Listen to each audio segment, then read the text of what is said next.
Está entrando no ar mais um Dementes Podcast, onde a demência é levada a sério.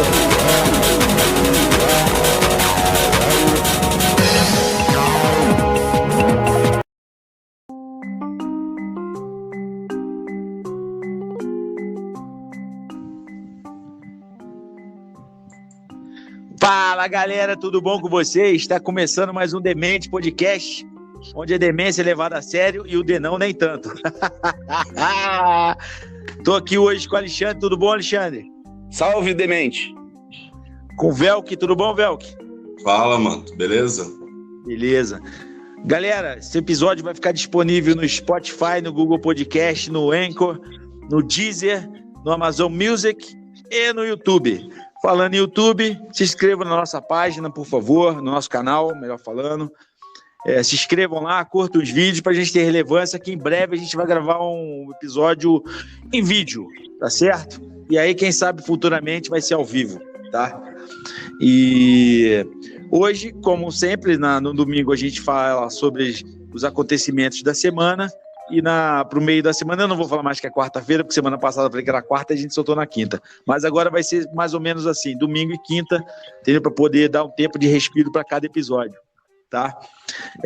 Hoje a gente vai conversar sobre essa questão dos fertilizantes, tá? No Brasil. Por que isso é relevante? Por conta da guerra da Ucrânia com a Rússia. Guerra é forçada, né? A invasão da Ucrânia, da Rússia na Ucrânia. Tá certo? Então quem vai puxar o tema hoje é o Velk. Velk, saca a palavra. Beleza, pessoal. Só para vocês entenderem do que nós estamos falando. Imagina o Chile. O Chile é um país que é conhecido como produtor de vinhos de qualidade. Eles têm a uva, eles têm o renome, eles têm o know-how para produzir vinho. Só que de repente alguém esqueceu de comprar ou de diversificar a compra de garrafa de vinho, de rótulo de vinho, sei lá, de rolha de vinho. Os caras têm tudo para produzir o vinho, mas não tem como transportar esse vinho, não tem como vender esse vinho. E é na situação que o Brasil está hoje. Por quê? Há muito tempo já está discutindo, inclusive no episódio dia 16 de fevereiro, edição extraordinária, Rússia e Ucrânia, o que o Brasil tem a ver com isso? Nós falamos da dependência, o Fernando levantou essa lebre, da dependência dos fertilizantes produzidos na Rússia. E assim, esse programa vai ser agravado agora porque a Rússia recomendou a suspensão, os produtores de fertilizantes do país suspendam a exportação. O que eles alegam? Que por causa da guerra você tem problemas de logística e tal. Na prática, ou é uma retaliação ao Ocidente, ou você vai vender fertilizantes e os caras bloqueiam o dinheiro de receber, né? Os dinheiros que vêm do internacional, são reservas internacionais para pagamento. Eles correm o risco de vender o produto e não receber o dinheiro. E, assim, só para a gente falar, ninguém aqui é agrônomo, tá? Mas fertilizante é o que você coloca na planta para ela produzir melhor. Alguns elementos, eu gosto, por exemplo, a compostagem. São elementos naturais que a planta tem acesso, só que precisa dar um reforço. Outros têm abundância na natureza, e é desse ponto que a gente precisa falar. Chama, olha, deixa eu pegar isso aqui, porque a palavra é difícil, tá? Nitrogênio. Nitrogênio é amplamente, tem na natureza em quantidade muito grande, só que a planta tem dificuldade para absorver esse elemento, que é essencial para o crescimento. E para a agricultura de alto desempenho, igual a agricultura da soja, coisa e tal, eles precisam introduzir esse nitrogênio através de algum elemento químico, através de algum condutor, para que elas possam absorver. E esse aí a gente chama de adubo, ou fertilizante. E esse assunto é extremamente importante para o Brasil, porque nós somos uma potência agrícola. Não sem fugir do clichê, 8 entre 10 produtos mais exportados do Brasil é do agronegócio. E nossas exportações estão aumentando desde 1994. O Brasil vive de exportar commodities, e especialmente commodities agrícolas. Só que é o seguinte, a gente é responsável por 8% do consumo global de fertilizantes. Perde só para a China, Índia e Estados Unidos. Só que esse crescimento da demanda por fertilizantes, é inversamente proporcional à oferta de fertilizantes. Por quê? E aí vamos entrar em política, escolha. Se você lembrar, em 2014, a Petrobras era a maior produtora de fertilizantes baseado em nitrogênio do Brasil. Ela tinha 3 fábricas e tinha planejamento para expandir para 10 fábricas. Quando teve o impeachment da Dilma, Michel Temer assumiu o poder, ele veio com uma nova pegada, uma nova ideia política, desestatizar, diminuir a participação do Estado na economia. E eles fecharam todas as fábricas de fertilizantes nacionais. Todas. Por quê? A alegação que isso não dava dinheiro. Não é por causa de corrupção, não é nada. É que isso não dava dinheiro, você tinha que investir em coisas que devem dinheiro. Beleza. Por causa disso também, eles começaram a diminuir a capacidade de produção de petróleo na Petrobras, e com gasolina na Petrobras, exportavam o óleo bruto e importam gasolina.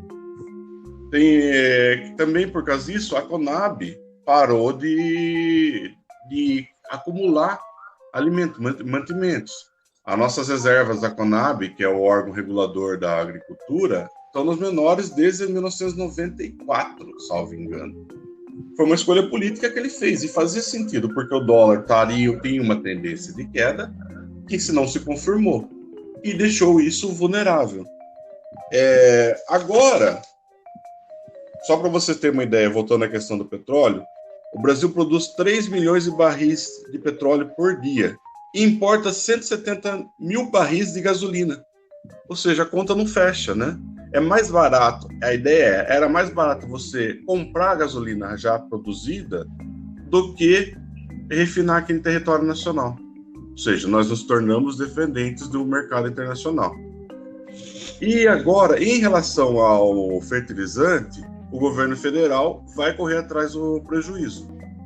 A ministra Tereza Cristina falou que essa política, essa mudança de política de comprar o fertilizante foi um erro, reconheceu o erro. Não sou nem eu que estou falando, é o governo federal, que eu não apoio. Fica bem claro, eu não apoio o governo federal, e eles mesmos reconheceram que foi uma escolha política errada. Eles lançaram um programa nacional para corrigir isso, começar a produzir fábricas através da Petrobras ou através de incentivos financeiros para quem quiser produzir fertilizantes no Brasil. Por quê? Porque essa é uma questão que deve ser tratada como assunto de segurança nacional. Você tem a capacidade de produzir a commodity, que é o que se sustenta esse país, mas você não tem capacidade de produzir fertilizante. É um negócio que não tem sentido. A gasolina, descobriram a América, né? E talvez, com o passar do tempo, descubram a América também na questão dos combustíveis e na questão dos mantimentos. Mas uma coisa por vez. A questão é, nós já tínhamos uma estrutura e agora vai ficar caro. Não sei, ninguém divulgou quanto que vai custar esse programa novo. Mas com certeza, quando você faz as coisas na correria, e a correria se justifica porque o Brasil só tem fertilizantes até agosto.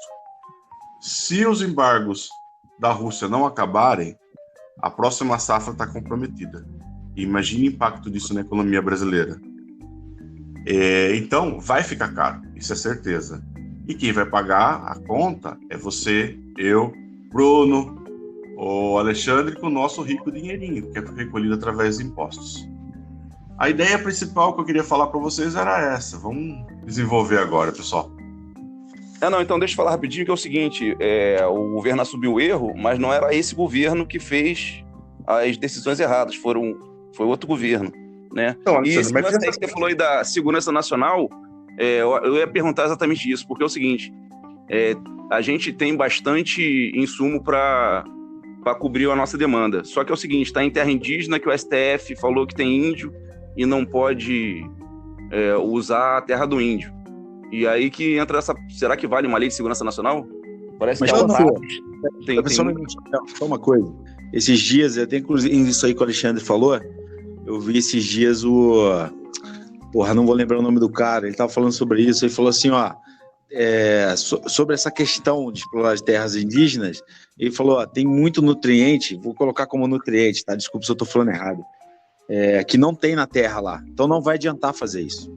Para certas coisas não vai adiantar, porque vai precisar, porque na verdade não é, se eu não me engano, não é o fertilizante em si que o Brasil importa, são alguns insumos, não é isso? Ou estou errado, Vel? Não, assim, vamos lá, vamos por partes. Eu até peço desculpas, porque quando você fala governo, automaticamente apoiadores do atual governo vão falar, opa, mas a gente tem que falar, vamos falar, poder público. O poder público Isso, errou. perfeito. A União. Porque, assim, Vamos falar a União. o poder público, ele espera. O poder público errou e a gente vai pagar por isso. E foi uma escolha política. Ele tinha modalidade política para conduzir. Esses fertilizantes que a gente está falando aqui, ele é a base do hidrogênio. O hidrogênio é o elemento mais abundante no universo. Então, a técnica é e hoje isso a gente não tem condições de falar, tá? Como você faz para capitalizar para transformar esse hidrogênio no material que você consegue colocar nas plantas. Parece, e isso eu vou ficar devendo a informação, que é substrato do petróleo. Algum elemento que o petróleo tem que fica fácil para usar para materializar, vamos falar assim. Isso porque o Petrobras estava envolvida, né? Porque é um processo químico que é feito para você usar o hidrogênio. Tanto é que sempre são indústrias químicas. Então não é nada que você vai precisar pegar na terra de índio. Tá lá, é um subproduto do petróleo. Entendeu? Acho que fica eu esclarecer melhor, não sei. E teve uma coisa também que eu vi, que tem uma influência grande da Lava Jato. Porque me parece que no Mato Grosso, que uma das grandes críticas, deixa eu falar o porquê da Lava Jato, para não parecer que é um negócio jogado. Uma das grandes críticas que se faz à Lava Jato, que a Lava Jato, principalmente em relação às empreiteiras, ela, além de atacar, obviamente, o que deveria ser feito e foi corretamente feito, os administradores, tá? Ela também atacou as empresas, que essa é uma grande crítica que as pessoas falam. A Lava Jato quebrou muitas empresas. Então, por exemplo, se salvo engano, no Mato Grosso, estava se construindo uma obra gigantesca para a fabricação de fertilizante.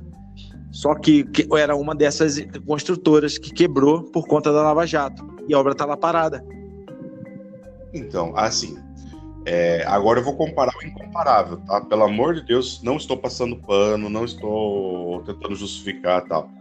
Imagine a Alemanha nazista. Se tivesse feito o método Lava Jato, não teríamos hoje Bayer, não teríamos hoje Mercedes, não teríamos hoje Volkswagen. Você prende o ladrão, pelo amor de Deus, prende o ladrão, mas deixa a estrutura que gera emprego em funcionamento. E isso foi um erro e não tem como você defender, foi um erro. E também tem uma outra questão. Essas empresas, elas viviam de financiamento estatal. De dinheiro aqui nesse país, desde 1500 que a gente começou a tirar pau-brasil e vender, é a commodity que vende, gera imposto e você investe. O particular não investe aqui. Posso estar sendo injusto? Posso, mas assim, o grosso do financiamento é BNDES. Sim. Esses caras pararam não podiam receber mais investimento estatal. Eles iam manter a construção como? Manter as obras como? Não ia. É isso, assim, de certa maneira é consequência da Lava Jato, sim, a desindustrialização do país.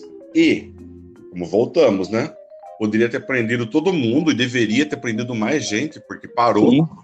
Sim. E a indústria, a capacidade de produção do país não poderia ter sido afetada. Jamais. Não sei se teria como fazer diferente, mas não poderia ter afetado, isso é certeza.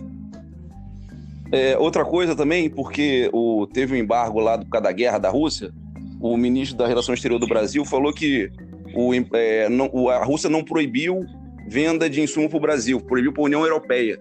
Então o Brasil está liberado, o problema é, como é que vai pegar esse negócio lá, que tem barreira de mar, né, essas coisas, guerra, esse que é o problema de chegar aqui, né? Se vamos dentro desse que você falou aí, você encarecendo a forma do transporte, você vai encarecer o preço final, né? Não, e ter porto mesmo para chegar aqui, né? Se tiver um bloqueio da Turquia lá, como é que passa? Mesmo que chega, Alexandre, você vai pagar a Rússia como? Com Pix? Não vai chegar o dinheiro. Tem esse problema também. Outra coisa é o seguinte, o lance o presidente da Petrobras era o Sérgio Gabrielli, em 2008. Ele vendeu lá na Foz do Rio Madeira 100% do nosso potássio para o Canadá. E eu não sei como é que foi, não sei se foi certo, se foi tecnicamente certo, mas teria potássio para o Brasil à vontade aí e vendemos para o Canadá. Então, o Brasil é cercado eu não tenho essa informação, mas de decisões erradas, né? Eu acho que no Brasil, a impressão que eu tenho, posso estar falando uma grande merda, mas a impressão que eu tenho é que todas as decisões tomadas são imediatas. Eles não se pensam no efeito futuro, no efeito imediato daquilo. Exatamente. Vamos supor, essa questão óbvio, que acho que eu estou falando, mas essa questão, esse fomento da Rússia com a Ucrânia, sabendo dos efeitos disso, o Putin não resolveu mês passado entrar na Ucrânia. Ele está se preparando há muito tempo e o mundo sabia disso. Ele já está falando disso faz tempo. Tá? No mínimo, desde 2014 com o negócio da Crimeia. Mas isso é antes. Porque ele também não chegou do nada, acordou um dia e falou, vamos pegar a Crimeia para nós. Isso já vinha algo antes. Então, eu acho que falta esse tipo de visão de chegar e falar assim, isso aqui algum dia pode dar problema. Esses dias, eu vi uma reportagem que mencionava a Tereza Cristina e falando que se o Brasil fizer tudo direitinho hoje com esse novo plano que o Velk mencionou, em 60 anos o Brasil tira essa dependência de fertilizante lá de fora. Para você ver uma decisão, às vezes, tomada para, nesse meu governo aqui eu privatizei tal coisa, porque, bem ou mal, essa questão de ter passado algo da Petrobras para uma empresa de outro país, você privatizar. Então você tira do Estado isso. Você tem um efeito que pode levar 60 anos para a gente resolver. Entendeu? E a gente é um país... a gente não é um país autossuficiente, não é um país altamente industrializado, apesar de ser bastante industrializado, que tanto é como o que trouxe nos números. O forte das nossas exportações é do agro, entendeu? Então, cara, a gente vai pagar por decisões de gente lá de trás, e isso é histórico no país. Eu falo para todo mundo, você pode questionar tudo do Getúlio Vargas, tudo. E eu questiono muito mais que a maioria. Mas acho que foi o último cara desse país que olhava para frente e falava assim, eu quero meu país desse jeito. E eu vou passar por cima de todo mundo, porque ele era um tirano, um déspota, e conduziu o país naquele sentido, né? Todo o resto que veio depois foi meio assim, vamos fazendo. Ninguém pensou, lá para frente isso vai ter repercussão? Ninguém pensa nada. Não, na verdade, Velk, o pensamento de político é de 4 anos, né, cara? Você vê, por exemplo, nós estamos mudando de assunto, tá? Mas veja a questão da reforma previdenciária que nós tivemos recentemente. Se uma pessoa morre, o companheiro tiver menos que 43 anos, a pensão é limitada a 60% por um determinado período, né? Aí nós tivemos um aumento de óbitos agora. Imagine isso, em alguns anos, o impacto que vai ter. A economia que nós fizemos nessa época vai valer a pena no futuro? Exato. Então, é aquilo que eu falei do lance da decisão, tudo bem. Existem coisas imprevistas e coisas imprevisíveis. Mas você, na história, por isso que a gente até mencionei isso no episódio anterior. O país que não conhece, o povo que não conhece a sua história, não sabe para onde vai. Na história da humanidade, volta e meia, por torno de 100 anos, fazendo uma média bem rudimentar, existe uma questão pandêmica, entendeu? Então quem faz esse cálculo fala, mas porra, e se acontecesse isso? Como que a gente ficaria? É complicado pensar assim, fazer isso? Óbvio que principalmente lidando com política, que você tem que dar uma resposta imediata, principalmente porque hoje em dia a gente tem torcida, né? Político tem torcida, e você tem que dar uma resposta para aquela sua torcida ali rápido. Entendeu? Então isso é o que te impede de pensar lá na frente. Mas faltou no cálculo, falou o seguinte, vamos supor que isso aconteça. Eu vou falar um pouco por mim aqui agora, porque eu tenho fama de ser um cara pessimista negativo. Por quê? Pelo fato de ser advogado, eu só trabalho no problema. Eu não trabalho quando está tudo bem. Eu só trabalho quando está tudo numa desgraça. Então eu sempre ventilo possibilidades. Tá? Eu não sou nenhum exemplo disso. Estou falando algo que é característico meu.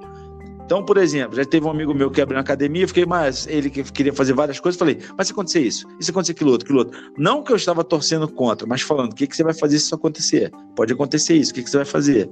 Entendeu? Acho que às vezes falta esse tipo de pensamento, de você chegar e falar assim, e se acontecer tal coisa, será que vai ter um rombo? Como que vai ser? Entendeu? Não pode, certas coisas você não pode simplesmente descartar, tá? Tudo bem, algo, por exemplo, cai um meteoro na Terra, aí não vai ter nenhum porquê se pensar em aposentadoria e nada, porque a humanidade vai mudar. Tá? Mas, por exemplo, e se por acaso acontecer uma pandemia, que nem agora, nossa geração, teve essa lição. Dizem que não vai ter 30 anos, vai ter outra, talvez mais forte. Então, a nossa obrigação agora é o quê? Botar isso na balança, colocar isso na equação, para quando for pensar coisas para o futuro, não um futuro de 4 anos, mas um futuro de 50, de 100 anos. Se você pensar, ou citar um nome que o Alexandre vai ter outro stream leak, tá? Rodrigo Maia. Rodrigo Maia, eu acho o deboche dele máximo, tá? E é uma coisa que deveria virar patrimônio material do Rio de Janeiro, o deboche carioca. É um negócio impressionante. É o nosso nhonho, pô. É o nhonho do Peniquim. Então, o Rodrigo Maia era tipo o maior defensor de privatização do SUS no mundo. Aí teve a pandemia. E ele mesmo falou assim, se tivessem privatizado o SUS, tava todo mundo ferrado. Por quê? Você não tem aquele mínimo... Onde que o cara vai se jogar se tiver... tem pandemia de varíola. Onde que o cara vai? Eu, graças a Deus, tenho plano de saúde. E o plano de saúde meu vai aguentar receber a demanda de todo mundo? Não, mano, então, é o que a gente conversou, cara, a gente conversa tanto que eu nem sei qual que foi, do lance que eu citei da Unimed, que parece um SUS. Você mesmo falou, um SUS com porta automática e ar-condicionado. É isso que vai acontecer com os planos de saúde. A gente paga pra Unimed pra ter onde cair. Mas falar que é assim... Unimed, se você estiver ouvindo, patrocina nós, tá? A gente fala mal da Pio. Isso aí. Mas fala assim, o cara é plenamente satisfeito com o atendimento que a Unimed tem? Não é que assim, você tem um lugar que você, se der merda, eu tenho pra onde ir, né? É o mínimo do mínimo eles dão lá pra você, né? Era o que era pra ser no SUS. Exato. Parece que agora a coisa melhorou com o agronegócio, né? Porque antigamente tinha muito trator invadindo Brasília, parece que isso agora parou um pouco. Negócio de questão de financiamento no banco, né? Que não tinha. O ato fálico tratoraço, hein, irmão? Tratoraço é outra coisa, hein? Olha, vou falar pra você que a experiência, assim, a região nossa é muito agrícola, tá? Não é Ribeirão Preto, mas tem muita produção de cana-de-açúcar aqui ainda, tá? Pensa no povo mais subsidiado que tem. Se você quiser comprar, você tem um sítio, você quer comprar um trator, isso não é Lula, não é Dilma, é desde sempre. O cara vai financiar, você vai pagar daqui 3, 4 safras, juros baixíssimos. Isso vale para trator, vale para Hilux, vale para tudo. Os caras têm subsídio, sim. A questão é, às vezes, às vezes é questão política também. Eu acho que no Brasil se investe muito no cara que produz o dinheiro, que é a commodity. E não se investe muito no cara que produz o alimento, que é o sitiante, né? Você sabe que ali comida quem produz é o pequeno produtor, não é o mega produtor. Não, é verdade. Produz comida pagado, que nos alimenta indiretamente. Vide a quantidade de cooperativas que tem por aí que trabalham com alimentos. Entendeu? Tem cooperativa de leite, então, é só cooperativa. Só cooperativa. Porque daí o cara... A cooperativa é isso. São pequenos produtores que se unem para ter força no mercado. Então, e esses caras têm que ser valorizados também, porque, assim, imagina, um pequeno sitiante, ele tem um puto no patrimônio, porque hoje terra vale muito. Mas se ele vender aquilo lá, ele vai fazer o que na vida? Ele vai ter que refazer a vida dele, e daí tem que manter esse cara no campo também, né? Tem. Por isso que eu acho que uma reforma agrária seria muito importante no Brasil. Você até diminuiria a questão de violência nas cidades, porque você teria não um esvaziamento grande, mas você teria um esvaziamento na cidade. Porque vem muita gente do campo para a cidade porque não tem oportunidade no campo. Vem procurar algo na cidade. Tá? Então, se você promovesse uma volta das pessoas para o campo, você resolveria muito. Lógico, não seria o Brasil não ia mudar de uma hora para outra. Mas muitas mazelas do Brasil você começaria a resolver. Sim, pelo menos não aumentar esse êxodo rural, né? Você ainda imagina, por exemplo, um lugar que você chega... Pernambuco teve experiência nesse sentido, de você levar água para eles começaram a produzir vinho.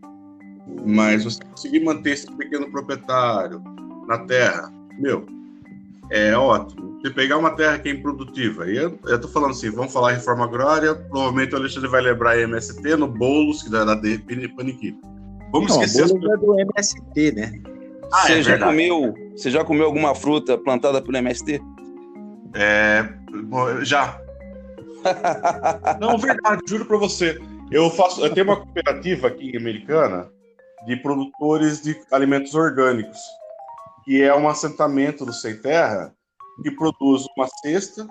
Eu acho o valor, por ser orgânico, é um valor legal, é R$35 a cesta. Só que assim, não tem agrotóxico, é o produto da estação, entendeu? Hoje vai vir alface, amanhã vai vir chicória e tal. E você compra e vai buscar lá no lugar que você combina com eles, entrega toda semana para você produtos orgânicos, e esse produto é mais barato do que nas lojas orgânicas aqui da região. Ou seja, esse meme não posso chancelar seu, tá? Porque tem... Não, eu acho que é só o seguinte. É aquele lance, né? Eu tenho algumas ressalvas com o MST, óbvio. Algumas medidas muito erradas, mas no cerne do MST não é de todo errado, cara. Entendeu? Não pode dizer. Porque no papel tudo é lindo, né, cara? Na teoria é tudo maravilhoso. Quando vai pra prática, ferrou. No papel, entendeu? Tudo é lindo. Você mesmo falou, qualquer coisa é linda. Qualquer coisa que você falar é lindo. Discurso de Deus, pátria e família é lindo, mas na verdade isso não ocorre, mano. Tá ligado? Mas por isso que eu tô falando, a gente não tem que se pegar no papel. Tem que ver certas coisas que funcionam ali. Entendeu? Você não pode só pegar o MST como aqueles caras que invadem. São malvadões, eles invadem as propriedades. Não, o MST faz muita coisa. Inclusive educacional. Tá? Como eu falei, tem inúmeras ressalvas com o MST, inúmeras. Mas também eu não pinto o MST como esse demônio, esse diabo, coisa de exterminar. Entendeu? Nada na vida, isso tudo. Cara, é legal assim. O que eu conheço é o produto que os caras trazem e a organização que eles estão tendo interna. Parece muito bem, é muito legal. Inclusive, a gente podia até combinar, conversar com eles para tentar assim, ó. Minha crítica é essa, o que você pode desmistificar, por quê? Ao mesmo tempo que a gente não pode usar, eu vou evitar usar a palavra governo, para a gente continuar conversando com o Alexandre, a gente pode tentar conversar com as pessoas e tentar pensar a ideia. Porque corrupções e desvio é parte do ser humano. Né? Isso é do ser humano, pô. Isso é do ser humano. Isso aí é desde sempre, entendeu? E achar que acabar isso é uma ilusão pueril. Isso não vai acabar, cara. Tá ligado? Isso não vai acabar. Isso é inerente ao ser humano querer tirar vantagem com alguma coisa, cara. Seja um troco que você receba mais na padaria, na farmácia, seja qualquer coisa, você estacionar. Aqui tem uma coisa que é muito louca. Não sei, Velca, aí onde você mora, que bairro que você mora. Mas, Alexandre, aqui tem um lance que é o seguinte. Aqui tem aqueles terrenos que ficam embaixo das redes elétricas. E os caras, sabe o que os caras fazem aqui? Fazem um cercadinho, botam uma churrasqueira e pronto, que virou parte da casa deles. Os caras cercam. Uma área pública, cercam. E são os primeiros caras que sabem fazer o quê?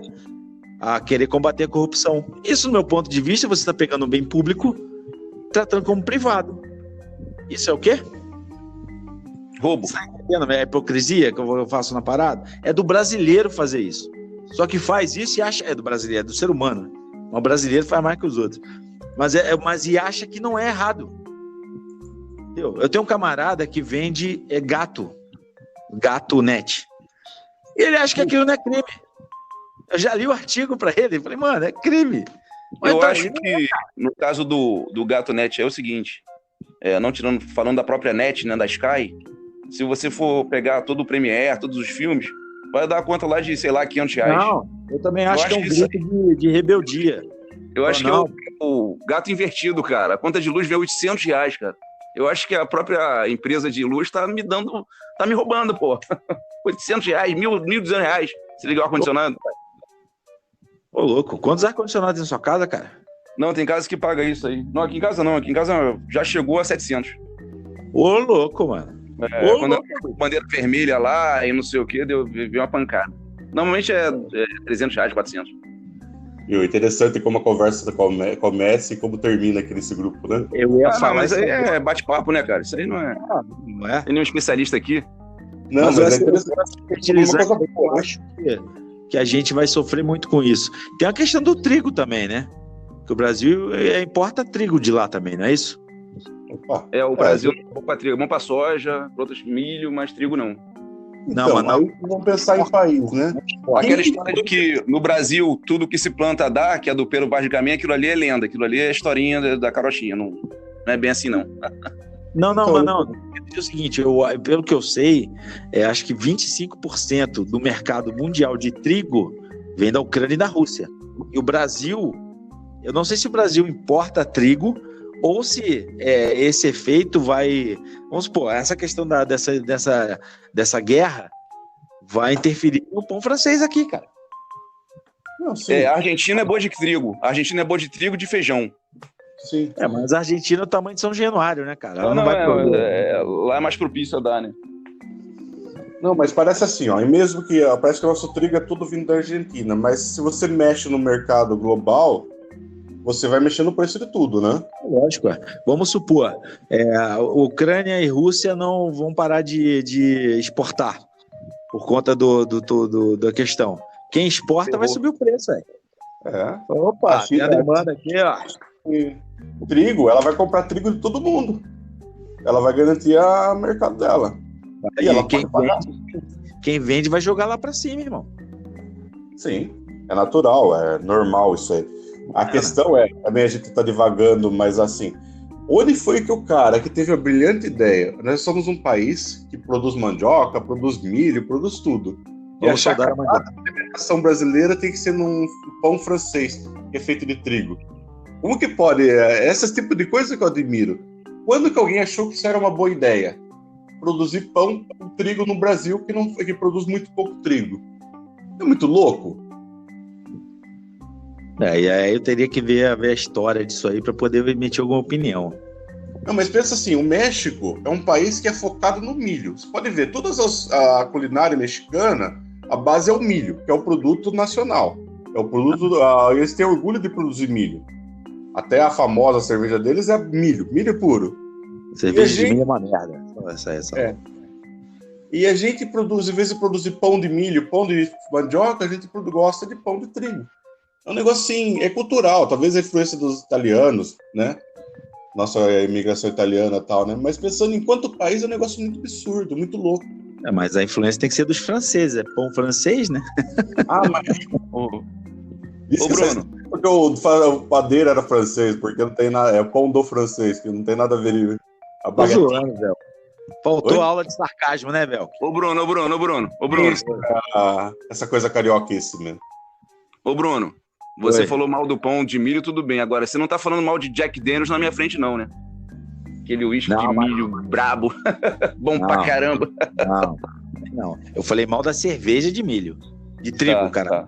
Isso, cerveja de trigo, Cerveja de trigo é um botão, uma bosta.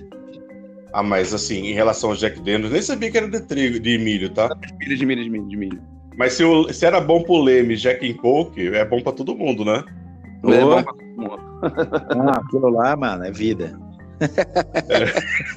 Hoje, então um acordo aqui, hein? Jack Daniels uniu todo mundo aqui. Tá vendo?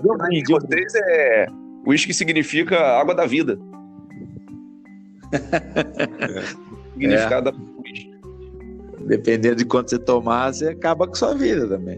Outra coisa aqui é momento ignorante, né? Momento que o tal do trigo, que tem um tal do glúten. Aí a tecnologia do trigo mudou. O trigo era uma planta alta, baixou para 1,5 m, né, geneticamente, e aumentou muito a produção de glúten, que é para evitar fungo, problema de produção, e dá o ano todo. Antigamente só dava uma parte do ano, agora por isso está tendo muita pessoas com problema com glúten, que aumentaram 400% a quantidade de glúten dentro do trigo. É aquela história, né? Que a gente conversou um pouco antes agora, que se toma uma medida para agora, imediata, e não se pensa no imediato, né? No futuro, né? Não se pensa no futuro. Mas é muito louco esse lance do trigo. Não sei se vocês já leram o Sapiens. O Sapiens é legal porque ele traz uma breve história da humanidade, até o subtítulo dele. Mas, cara, ele coloca lá que foi o trigo que é o responsável para a gente começar a virar uma sociedade. deixar de ser caçadores-coletores e nós nos tornarmos. Ele diz, tá, que quando o homem domesticou o trigo, mas eu diria o contrário. Você lendo, você tem a outra impressão, que foi o trigo que domesticou o homem. O homem antes caçava, é só um momento parênteses, tá? O Véu gosta de dar parênteses, vou dar um parênteses agora. O homem antes, quando era caçador-coletor, por exemplo, eles viviam ali em tribos deles ali, iam lá, caçava, vou lá um mamute, tá? Mas só exemplo, tá? Caçava lá um mamute. Ah, legal. A gente levou 2 horas caçando isso aqui, não preciso fazer mais nada hoje, tem comida pro resto da semana, não vou fazer nada. E aí quando começou a domesticar o trigo, aí passou a ter que trabalhar direto, cuidar, aí começou a cercar para ninguém vir roubar o trigo dele. Cara, é muito louco, começou a fazer questão de pensar em irrigação, é muito louco, cara. O trigo é muito importante na sociedade, então, Velk, não fale mal do trigo nesse programa. Mas vamos saudar a mandioca, então, como diria a grande Dilma Rousseff. Que salda a mandioca lá do Vampeta, né? De não. Ai, cara. Então tá mais alguma coisa para incluir, galera? Que falando em fertilizante, a gente tá falando bastante merda já, né? Pô, lógico. Se o que a gente falasse conseguisse transformar em fertilizante, o Brasil tava tranquilo. Não, é assim, e fazendo uma homenagem ao meu político favorito, por isso que eu não chamo ninguém de merda. Porque a merda vira adubo. Porque a merda que não vira nada. Não vira nada. Então, o meu encerramento é na Semana da Mulher, mandar, como é fertilizante, mandar os meus parabéns e feliz das mulheres para Tereza Cristina e para Damares, que é uma grande ministra também. Valeu. Putz. Eu não vou nem falar nada. Fazendo rapidinho agora da Damares, você viu as críticas que ela fez lá pro Arthur Duval? Não vi. Nossa, vê, depois é engraçado que ela falou, ele viajou com dinheiro público, tem que ver isso aí, não sei o que lá. Eu só pensando, não vai falar nada do Mário Frias? É só a pimenta. Velk, pra fechar. Bom, ficamos assim. A Dia das Mulheres já passou, porque nosso episódio vai na quarta ou na quinta, né? Verdade, tem isso também. Mas as mulheres, minha homenagem nessa semana, menos Arthur Duval e mais mulheres. Pode ser a Damares também, não ligo. Mais mulheres, por favor. Como eu já falei bastante besteira no outro episódio, eu não vou falar mais nada, porque eu já tomei uma escovada da Luísa, não vou falar mais nada. Pois é. Beleza, gente? O Arthur Duval é quase uma mulher com piruzinho? Não é. É da uma geração diferente da nossa. Eu costumo falar o seguinte, a minha geração, que eu acho que é a que a gente pensa, tem quantos anos, Velk? Tenho 42. Então, a gente é da mesma geração que o Alexandre tem 46, não é isso, Alexandre? Isso aí, 46. A nossa geração foi a última geração de homem. Depois começou a vir os dodói da vida aí. Posso falar uma coisa? Posso falar uma coisa que eu fico assim... Posso falar uma coisa rápida? Cara, eu já vi várias vezes a molecada pedindo Uber. É 20 anos, né? 17, 15, 16, 30. Chega o Uber, o cara entra no Uber antes da mulher. Ele entra e a mulher fica no meio da rua pra entrar depois dele. Fico bolado com essa porra, cara. Ô, louco. Já vi várias vezes isso aí, cara. Não, ô, louco. A minha mulher fica puta comigo que eu saio andando na frente dela. Mas é que nem eu falei, eu tenho tanta dor pra andar que eu tenho que ir no tranco, filha. Eu não posso ficar esperando, senão eu não vou andar nunca. Eu vou andando pra poder aquecendo aqui os tendões aqui pra eu conseguir andar. Eu saio andando igual um pinguim cagado do carro, tá ligado? Então você já pode jogar na lateral do Vasco, cara. Vai cagar no mato, rapaz. Mais alguma coisa aí, galera? Não, estamos de boa. Fechou. Já produzimos bastante fertilizante hoje. Bastante fertilizante. Então, galera, o episódio vai ficar disponível no Spotify, Google Podcast, Deezer, Anchor, no Amazon Music também no YouTube. Peço para que se inscrevam no canal do YouTube, curtam nossos vídeos, para a gente poder começar a ter relevância, tá? Porque o YouTube tem uma resposta legal e a gente futuramente vai gravar em vídeo, depois, no passo seguinte, a gente fazer ao vivo em vídeo, tá certo? Muitíssimo obrigado a vocês, obrigado Velk, obrigado Alexandre. Nóis. Valeu. Alô, é nóis.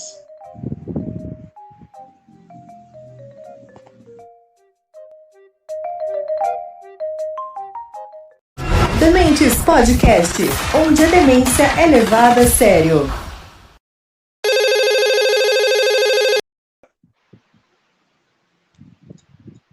Alô?